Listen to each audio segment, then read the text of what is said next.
Today I'm going to show you how to change the background color of Gmail. This is Gmail open in a desktop web browser because the mobile app does not give you the same theme controls.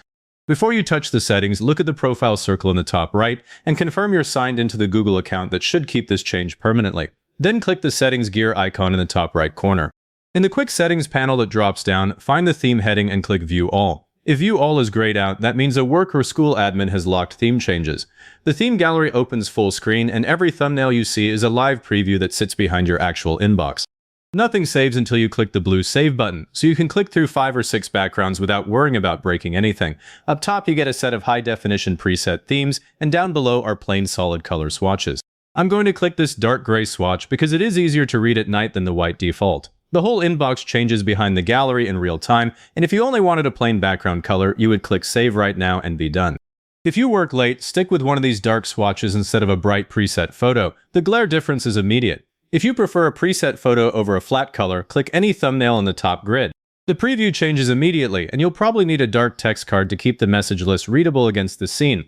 Most of these are bright nature and landscape shots, so I tend to skip them for a workspace.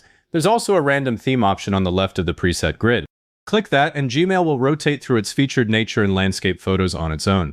I skip it because a fixed dark color is easier to read against every time. But I want to show you what the custom photo controls look like, so click My Photos at the bottom of the theme window. That gives you 2 ways to bring something in. Choose a photo from your connected Google Photos account, or upload a file from this computer. If you choose Google Photos, Gmail shows your albums and a search bar at the top so you can pull a specific album fast. I usually click Upload Photo and grab a high-resolution image from my desktop, because Google Photos mixes in screenshots and that gets messy.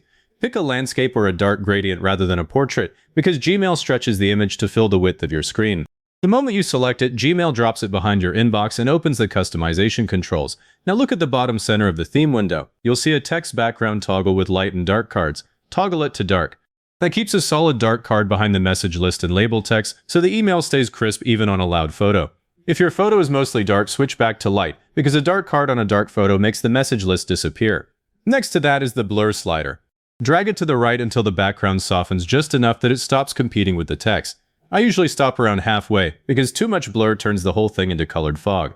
Then click the vignette control and drag it to the right a little, no more than 20%, to darken the edges and pull your eye to the inbox list. If you close this window without clicking Save, Gmail throws your preview away. When that looks right, click the blue Save button at the bottom of the theme window. Gmail closes the gallery and returns you to the inbox with the new background applied.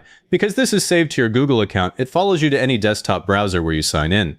Now that your background is saved, there are 2 things you should know. If you ever want to undo it, click the gear icon again, click View All, and click the default theme thumbnail at the top of the preset grid. That resets Gmail to the standard light background in 1 click. And if you use another Google account, click your profile circle in the top right, switch to that account, and pick the theme again because these backgrounds do not copy across accounts. If this got your Gmail looking the way you want, hit the like button, subscribe if you want more straight-to-it Gmail walkthroughs, and leave a comment saying this was helpful. Comments are what push this to other people looking for the same thing.